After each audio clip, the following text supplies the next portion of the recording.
네, 2020년 11월 1일 이정훈입니다. 오늘 또 진실게임을 이야기하겠습니다. 박지원이 먼저 말하게 됐다. 부제는 북 통지문 원문을 공개하라. 이겁니다. 서원 국가안보실장의 출석 거부로 국회 운영위의 청와대 국정감사가 11월 4일 수요일로 연기됐습니다. 서 실장은 해외 미국 갔다 왔으니까 자가격리 기간이 끝나지 않아서 그렇다는데 그걸 끝난 다음에 하기로 했습니다. 때문에 국정원을 상대로 한 국회 정보위의 국정원 국감이 11월 3일 화요일 먼저 열리게 됐습니다. 아주 잘 됐죠. 북한 통지문 수정사건 유발자는 서훈 안보실장이 아니라 박지원 국정원장입니다. 원장이기 때문입니다. 그 박지원 씨는 문제의 북한 통지문을 청와대로 가져왔고 그거를 문 대통령이 공개하라고 했기 때문에 서훈 시장이 발표했던 것입니다. 그렇다면 북한 통지문 문제는 박지원 원장을 먼저 상대해서 따졌어야 했는데 국감 일정이 청와대 국감 먼저로 짜였기 때문에 서훈 실장이 나오는 것에 주목했던 거죠. 박지원 원장은 상당히 좀 흥미로운 사람이에요. 그분은 사람에게 충성을 맹세했습니다. 공개적으로. 국정원장에 내정된 지난 7월 2일 그는 자신의 페이스북에다가 만약 소정의 절차를 거쳐 공식 임명받으면 국정원장으로 임명받으면 각오를 밝히겠습니다만 먼저 제가 느낀 최초의 소회를 밝힌다 라고 한 후 역사와 대한민국 그리고 문재인 대통령을 위해 애국심을 가지고 충성을 다하겠다. 역사와 대한민국을 거론했지만 문재인 대통령에 대한 충성을 다짐한 거죠. 그러한 박지원 원장이 북한 통지문 문제로 먼저 국감에 나오게 됐으니까 저는 오히려 잘 됐다고 생각합니다. 강민석 청와대 대변인이 10월 28일 날 문재인 대통령이 국회에서 시정연설을 했죠. 그거를 하기 위해서 국회에 갔을 때 박병석 국회의장을 만나갖고 서로 환담을 한 적이 있는데 거기에 대해서 강 대변인이 밝혔어요. 문 대통령이 인사청문회는 가급적 본인을 검증하는 과정이 돼야 하지 않겠느냐. 후보자 검증을 이유로 망신 주기나 후보자 주연 인물에 대한 무차별적 공격으로 번지는 현행 인사청문회 풍토는 개선돼야 된다. 그런 투로 얘기를 했습니다. 참 얘기 잘하셨죠. 네. 그럼 본인께서 야당일 때도 그렇게 청문회가 되도록 하지. 그리고 문 대통령은 좋은 인재를 모시기가 정말 쉽지 않다. 청문회 집비 현상이 실제로 있다. 네, 당연히 있죠. 본인이 뜻이 있어도 가족이 반대해서 좋은 분들을 모시지 못하는 경우도 있다. 이거를 이렇게 읽나요? 이렇게 해석하나요? 대통령이 와서 장관 해주십시오 할 때 그건 노 하게 되면은 항명죄가 되니까 예 하고 난 다음에 가족을 핑계로 안 하는 거지. 본인이 가기 싫으니까. 가서 충성 바치기 싫으니까 그렇게 얘기하는 건데 이거 이렇게 그대로 고지고대로 받아들이시나요? 다음 정부에서는 반드시 길이 열렸으면 한다라고도 문 대통령은 강조했답니다. 네. 왜 문재인 정부는 좋은 인재를 모시지 못할까? 그리고 문 대통령은 진짜 좋은 인재를 원하기나 하는 것까라는 게 저희 궁금증입니다. 자, 주호영 미래통합당, 지금은 국민의힘이죠. 원내대표가 7월 19일 이승만 전 대통령 55주기 추모식에 참석한 뒤에 이런 얘기를 했습니다. 저도 몇 차례 얘기했던 거죠. 박지원 국정원장 내정자는 적과 내통했던 사람이다. 그런 얘기를 했습니다. 정보기관은 적을 추적하고 냉정하게 적을 파악해야 하는데 적과 친분관계가 있는 분이 국정원장을 맡아서는 과연 되겠는가 이런 얘기를 했습니다. 그리고 박지원 씨가 국정원장으로서 전문성이 있어요? 따져봐야 된다. 그를 국정원장에 임명하는 것은 우리 국정원의 파경, 거울이 깨지는 것이라고 보고 있다. 이런 얘기를 했습니다. 박지원 후보자가 통일부 장관이라면 달리 볼 수 있지만 국정원은 대한민국을 최전선에서 지키는 정보기관인데 내통하는 사람을 임명한 것은 그 개념 자체가 잘못된 것이다. 대통령이 어떤 생각으로 박 전 의원을 국정원장으로 임명했는지 도저히 이해가 안 간다. 이러니까 청문회가 힘들어지는 거고 이런 사람을 구하니까 문 대통령이 인재를 보는 눈이 없다는 거고 그리고 진짜 이제는 안 갈라 그러는 거죠. 이게 뭐가 이렇게 그 이해를 못 하시는가, 진짜 문 대통령은? 뭐가 어떻게 꼭 잘못돼서 안 되는지 모르는 것 같아요. 자기 생각대로 따라갈 손발이 될 사람만 구하니까, 그러니까 제대로 된 사람은 안 가는 거죠. 대북 비밀 송금을 했던 전과자를 어떻게 씁니까? 그리고 또 답답한 거는 주호영 씨도요. 통일부는 북한과 교류하는 곳으로 인식하고 있네요. 이 주 대표의 인식에도 문제가 있습니다. 통일부 장관이 북한과 교류하는 그런 부서 아니에요. 이게 좌파 정권에 들어오면서 자꾸 그런 방향이 바뀌었습니다. 국토 통일을 담당하는 그런 기관입니다. 이러한 주 대표의 얘기에 대해서 문 대통령은 7월 20일 강민석 대변인을 통해서 반박을 했는데, 아무리 야당이라고 해도 어떻게 그렇게 말할 수 있느냐. 그리고 적과 내통행한 사람이라고 한 데 대해서 매우 부적절한 발언이다, 이렇게 얘기했답니다, 문 대통령. 문 대통령이 거꾸로 보고 있는 거죠. 아니, 주 대표랑 저를 포함한 완전히 반대로 보고 있는 건데, 그건 과거에는 어땠냐 잘 봐야 돼요. 우선 그 전에 문 대통령이 박지원 후보자를 국정원장에 낙점한 거는 6월 17일 날 남북관계에 관한 의견을 듣기 위한 원로총 오찬을 하고 난 이유입니다. 이 대목이 매우 중요한데, 남북관계에 관한 의견을 듣는 자리에서 국정원장을 왜 추천받습니까? 이게 문 대통령 인식의 큰 문제라는 거예요. 국가정보원장은 남북관계를 다루는 사람이 아닙니다. 근데 남북관계 대북교를 해낼 것 같은 사람을 국정원장에 찾으려고 했으니까 문 대통령 인식에 문제가 있어요. 굉장히 문제가 있어요. 본인이 몰라 그랬지. 국가정보는요, 남북 문제와 다른 겁니다. 남북 문제는 국가정보의 일부분밖에 안 돼요. 남북 문제는 외교부나 국방부가 다루는 안보 문제보다 훨씬 하위 개념입니다. 근데 노무현 정부 때 보게 되면 통일부를 더 상위에 두고 국방부, 외교부, 국정원을 그 밑에 두는 개념으로 가니까 안 되는 거죠. 통일지상주의자인 척하지만 사실은 남북교류 지상주의자가 되었고 이상하게 정책이 안 되는 거죠.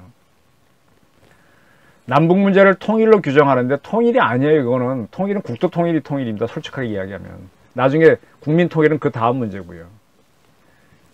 남북교류를 통일로 인식하고 거기에 철저하게 따라가려고 하는 사람이 이인영 통일부 장관, 주사파 출신들이죠. 또 박지원 씨도 그런 사람이고. 그러니까 이 정권 사람들은 통일이 뭔지 교류가 뭔지 서로 둘을 섞어놨는데 언어의 혼란이 있습니다.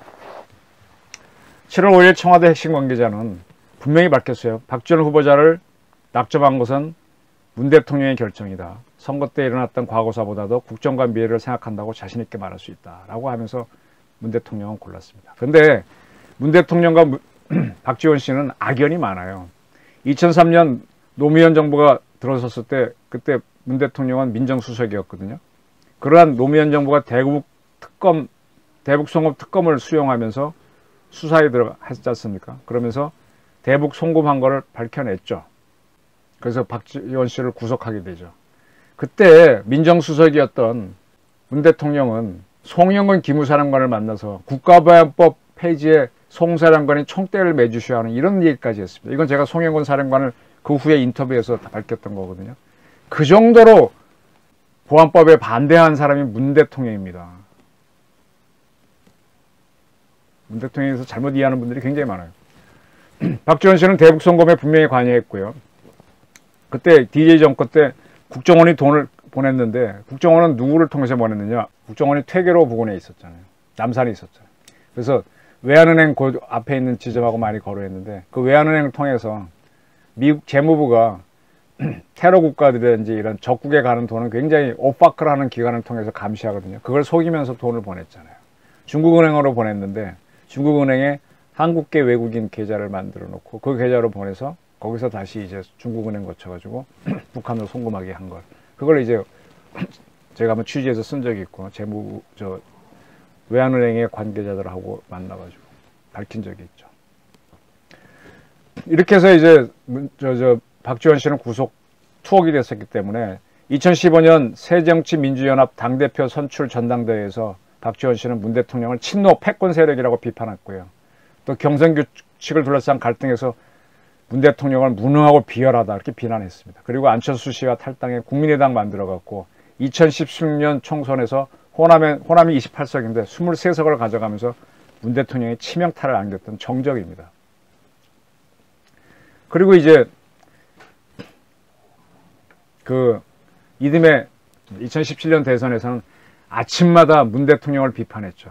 그래서 문모닝이라는 별명까지 얻었습니다.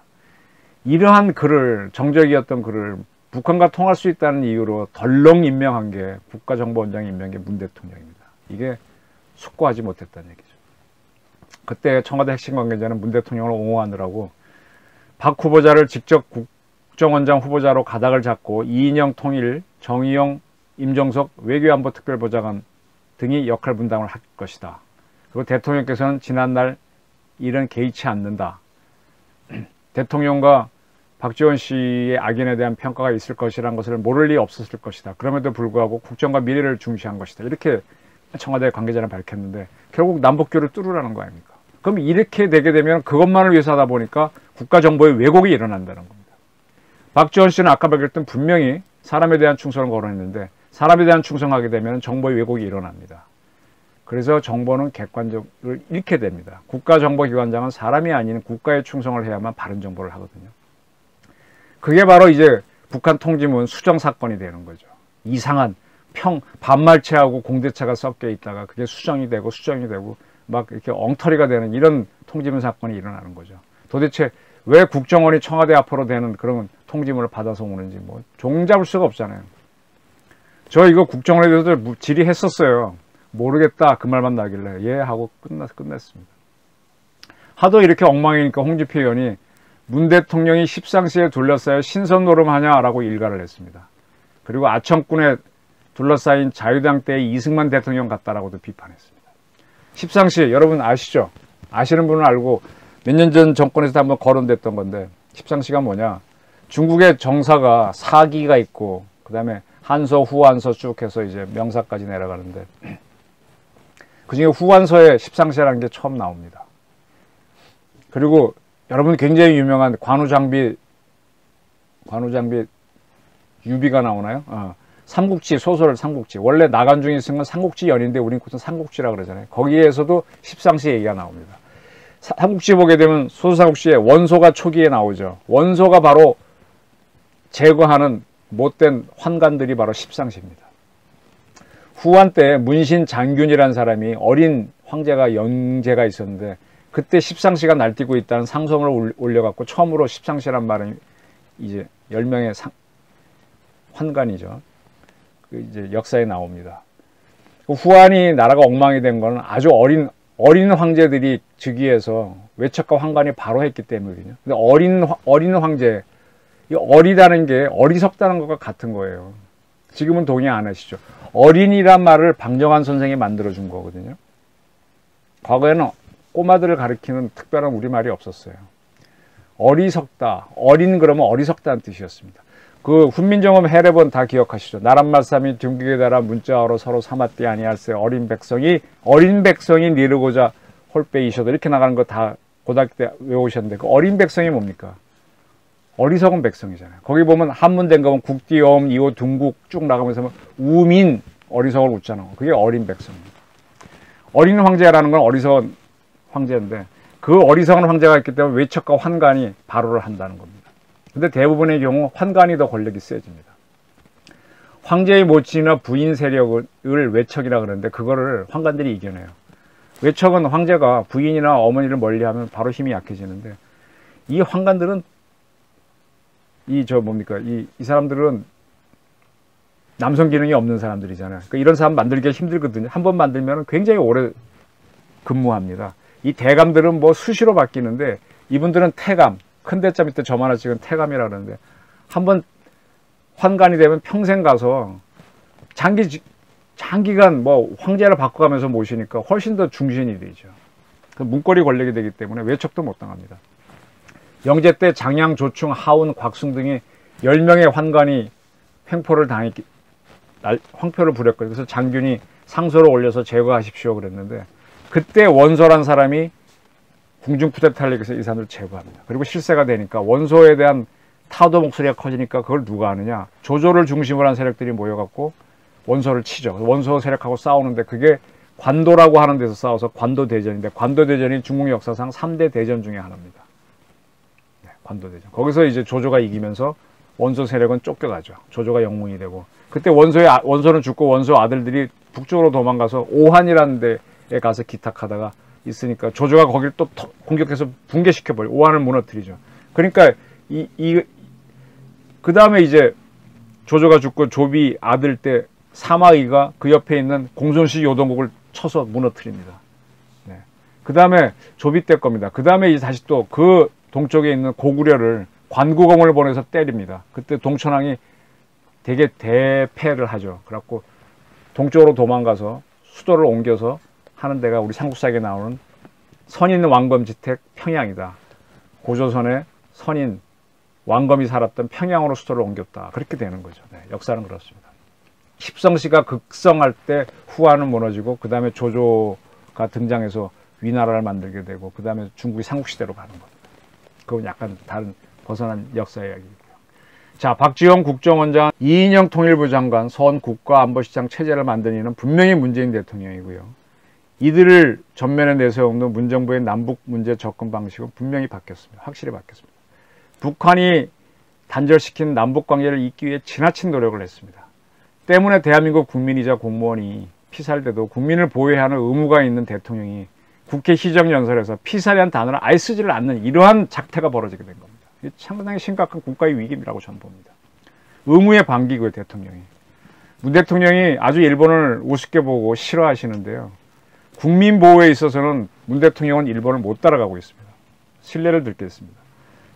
지금 오키나와는 일본의 영토가 돼 있는데 그전에는 100년 전만 해도 120년 전만 해도 아니다 더 길어 150년 전만 해도 오키나와는 중국과 청나라와 일본 사이에서 왔다 갔다 했었어요. 근데 그때 오키나와인들이 탄 배가 어떻게 표류해가지고 60명 정도 탄 큰 배였어요. 대만으로 상륙했습니다. 표류해갖고. 그랬더니 대만인들이 처음에 어떻게 하다가 나중에 대부분 죽여버렸어요. 그것이 알려지니까 일본이 청나라에 항의하는데 청나라가 아이씨 우린 몰라 이렇게 반기를 했습니다. 3년이 지나도 안 해주니까 1874년도에 일본이 육군과 해군을 동원해서 대만을 쳐들어갑니다. 그래서 작사를 냅니다. 청나라는 그때 일본하고 싸워야 되는데 싸우질 못해요. 그냥 깨갱합니다. 그래서 사과를 하고 그래요. 그래서 일본이 1874년에 3년 전에 자기 국민 오키나와, 그때는 확실하지도 않았죠. 오키나와 사람 죽였다고 보복을 하거든요. 그로부터 확실하게 오키나와는 일본 땅이 되는 겁니다. 그렇게 국민을 보호해야만 국가의 권위가 올라가는데 우리 대통령은 그걸 안 하십니다. 또 있습니다. 지난 며칠 전에 말씀드렸지만 1882년 7월 달에 임오군란이 일어나잖아요. 구식 조선군대가 차별받으니까 대원군을 내세워서 쿠데타를 해서 민시정권을 타도해버리는데 그렇게 타도하고 난 다음에 민시정권을 지원한 일본 공사관도 쳐들어가서 때려 부수고 사람 죽이고 소수의 일본 군인도 죽여버립니다. 그러니까 거기서 일본이 뭐랍니까? 배상하거나 책임 묻지 않으면 우리가 공격하겠다 그러니까 조선이 깨갱하고 어떻게 해요? 거액의 배상금을 물고 우리나라 최초의 강화조약, 이 정부가 북한하고 그렇게 맺고 싶어하는 강화조약의 평화조약이라고 그랬죠.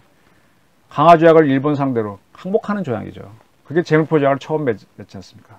임오군란 2달 후에. 그리고 2년 뒤에 일본이 주도했던 갑신정변이 김옥균 시켜서 했던 갑신정변이 실패하고 그 여파로 다시 그 세력들이 일본 공사관 때리고 막 사람 죽이고 하니까 일본이 또 보복하겠다. 배상해라. 책임자 처벌하라니까 또 깨갱하고 거액의 배상금을 물고 두 번째 강화조약에는 한성조약을 맺었지 않습니까? 그렇게 일본은 자국민 보호를 철저히 했어요. 근데 왜 문재인 정권은 그렇게 일본을 우습게 보고 싫어하면서 그 반도 못 따라가냐 이거예요. 바로 이런 역사가 있었기 때문에 그 10년 후인 1894년도에 청일전쟁에서 일본이 청나라를 꺾고 이기잖아요. 그러니까 얼마나 민시정권들이 얄미웠겠어요.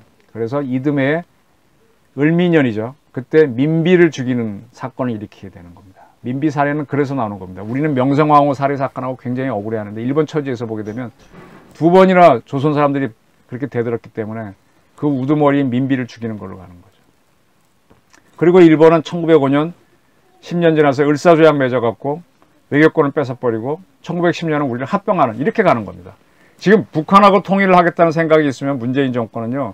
대한민국 국민을 죽인 북한에 대해서 딱딱 치고 나가다가 어느 순간에 굴복시켜서 딱 합병하는 그런 배심이 있어야 돼요. 근데 거꾸로 뭘 자꾸 기어 들어가는 모습을 보여요. 거꾸로 우리가 북한에 합병되려고 하는 모양이죠. 북한이 대한민국 국민이자 공무원을 살해했으면 배상을 요구하고 들어주지 않으면 무력을 써야 정부는 국민의 보호를 다하는 것이지. 1.12 사태 이후 박정희 정부가 실미도 부대를 만들어서 수도권을 치려고 했잖아요. 박 정권은 그랬는데 그런 박정희 정부를 우습게 보는 게 문재인 정권 아닙니까? 근데 왜 그건 못하냐 이거야. 그런 힘이 없으면 비난이라도 해도 비난도 못하잖아요. 대통령이 피살당했다는 말도 못하고 엄수쩍 넘어가면서 무슨 인재를 구하고 뭐 국가 운영이 어렵다는 그런 헛소리를 하고 계십니까? 이렇게 가면 우리가 북한의 합병이 되죠. 일본이 청일전쟁 이후에 대만을 할양받은 거는요, 1874년 대만을 쳤던 역사가 있기 때문입니다. 국제정치는 이렇게 힘으로 하는 거죠. 힘으로 하는 겁니다, 기본적으로. 굉장히 동의하지 않겠지만은, 마초주의를 굉장히 싫어하는 분들이 많은데, 마초가 굉장히 중요한 겁니다. 서양에서도 결국은 문제가 안 풀리면 전쟁이나 결투로 해결하잖아요. 그래서 결국 누가 승부가 가리면 그걸로 끝이지 않습니까? 이념으로도 뭔가 이기려고 하려면요, 상대방 내에서 혁명이 일어나도록 해야 됩니다. 공산혁명이든 민주혁명이든. 그렇게 하려면 북한을 우리한테 합병시키려면, 이념으로 하려면 북한 내에서 민주혁명이 나도록 정보를 집어넣고 자유화를 넣어야 되는데, 그것도 문재인 정권은 부정적이에요. 그러니까 도대체 이 정부는 우리가 북한에 합병되려고 하는 게 아닌가 의심할 수밖에 없잖아요. 네? 한미연합사회체를 초래할 전작권 전환을 추진하고 종전선언을 하려고 하니까 도대체 이게 왜 이런지 의심스러운 거죠. 그런 걸 하기 위해서 박지원 씨를 국정원장에 앉히지 않았냐, 이인영 씨를 통일부 장관에 앉히지 않았냐, 이렇게 보는 거 아닙니까? 그러니까 주호영 씨도 국회 청문회에서 적과 내통한 사람을 어떻게 쓰느냐 이렇게 막 질의를 하게 되는 거예요. 이러한 문정부의 클라이맥스가 해수부 공무원 피살에 대해서 김정은이 사과했다는 북한 통지문을 가져옴으로 해서 문 대통령은 자기가 옳았다는 걸 주장을 했는데, 9월 25일 날 그걸 박지원 씨가 들고 와서 문 대통령한테 전달했고, 문 대통령은 그걸 발표하라 그랬는데, 여기서 맹점이 발견되잖아요. 사람이 충성하다 보니까 북한 통지문에 대한 분석과 판단을 제대로 하지 않아서 여기에 반말이 있고 남한식 표현이 들어가서 수정이 몇 번 겪었습니다. 근데 서울시장은 조금 다르죠. 이분은 정기 공채 출신의 국정원 7급 출신이지 않습니까? 그리고 캐도 사업한다면서 북한에 사업수장으로 2년간 가 있었고, 문정부에서 이루어졌던 3번의 남북정상회담, 통일각까지 포함하면 통일각에서 원포인트 미팅이 있었죠. 그걸 성사시켰다고 보는 사람이니까, 그러면 박지원 씨보다 북한은 훨씬 잘 알죠. 때문에 통지문을 받았을 때 청와대에서 몇 차례 수정을 한 걸로 보여요. 에도 불구하고 다 수정을 못해서 서훈 씨가 읽은 통지문하고 나중에 글로 올라간 통지문이 내용이 달라지게 되는 거죠. 박지원 실장은요, 국가정보원장으로서 치명적인 실수를 했습니다. 사람이 충성할 때 일어날 때 이런 일이 일어나는 겁니다. 박지원 씨는 기본적으로 세크러터리를 오래 한 사람입니다. 정보, 인텔리전스를 한 사람이 아니라 비서를 오래 한 사람이에요. 김대중 대통령 측근으로 얼마나 오래 동교동에서 지냈습니까? 국가정보의 전문가 아닙니다. 그래야 김대중 대통령의 신임을 받아서 중국에 가서 1차 남북 정상회담 하는 특사 역할을 한번 했고, 그 정도밖에 없는 거죠. 돈 보낼 때 그걸 제대로 했으면 그걸 왜 그 후에 들킵니까? 본인이 전문가가 아니까 들켜버려서 구속이 되고 투옥이 되는 거지. 그러면 그러한 비서들은 십상시가 되지 않도록 해야 되고, 비서들이 십상시가 되지 않도록 대통령은 조심해야 되는데, 그 거꾸로 가는 게 아니냐는 게 제 질의인 겁니다. 문 대통령은 청문회를 이유로 인재 모시기 어렵다고 했는데, 자기가 갖고 있는 이념 틀 안에서 사람을 구하면 인재 못 구해요. 문 대통령이 갖고 있는 역사관, 한반도관이 현실과 맞지 않은데 어떻게 인재를 찾아낼 거며, 발견한다 한들 어찌 그 사람을 자기 사람으로 만들겠습니까? 그러니까 박지원 씨 같은 사람을 쓰게 되고, 그러니까 이렇게 실수가 오게 되는 거죠. 서훈 실장이 막는다고 막아도 되는 게 아닌 거죠. 지난 대선에서 문재인 대통령이 누구랑 연합했어요? 누구랑 MOU를 맺고 했어요? 대한민국을 부정하는 세력들과 해놓고 나서 이제 와서 인재 타령을 해요? 참. 그렇게 외로워진 리더는요, 자연적으로 십상시에 의존하게 됩니다. 자, 인류 보편의 가치가 인권인데, 인권을 다루는 국가인권위원회 위원장도 해수부 공무원 피살을 거론하지 않으려고 하는 게 작금의 사태입니다. 이렇게 좀 더 자유로운 국가인권위원회에 있는 관료조차도 문 대통령의 이념을 따르려고 하는 것이 대한민국의 비극이죠. 치열한 비극입니다. 자, 11월 3일 정보위 국감에서 박지원 국정원장은 나오겠죠. 북한 통지문 수정에 대해서 어떻게 설명할까요? 원문을 내놔야 될 거 아닙니까? 그 다음날 서훈실장이 국정감사에 나와서 뭐라고 이야기할까요? 이때 여당이 총력을 다해서 파행을 일으켜갖고 두 사람을 막아준다면 이게 우리나라를 위해 좋은 걸까요? 문 대통령이 인재 타령할 필요 없어요. 박지원 씨와 서훈 씨가 북한 통지문에 대해서 바르게 말할 수 있을까? 이게 핵심입니다. 청와대는 후쿠시마 원전 사망자가 1368명이라고 그런 자료를 줘서 문 대통령이 잘못 연설을 했습니다. 근데 슬그머니 넘어갔어요. 근데 남이 잘못한 거에 대해서는 막 벼락같이 덤벼듭니다. 자기들이 한 거 슬쩍 넘어가요. 근데 우리 언론도 문제 제기를 안 해. 청와대 실수는 모르겠어요. 지금 뭐 MBN 6개월 동안 영업정지 시키고 막 저런 식으로 언론 탄압 들어가면 언론도 깨갱이죠. 언론도 사업체인데. 그러니까 청와대 눈치를 보는 건가요? 이래서는 안 됩니다. 그래서 저는 그래서 더더군다나 박지원 씨의 출석이 굉장히 기다려집니다. 참 지켜볼 겁니다. 박지원 원장은 자신이 받았다고 하는 북한 통지문 원문을 공개하고 이 통지문이 수정된 게 확실히 확인되면 수사를 해야 됩니다. 국기문란 사건입니다. 그리고 대한민국은 국정원장, 국가정보기관장을 임명할 때는 좀 더 냉철해야 됩니다. 이렇게 해놓고 인재가 없다 이런 헛소리 하게 되면요, 대한민국이 망조로 가는 길인 걸 좀 알아주셨으면 간곡히 바랍니다. 고맙습니다.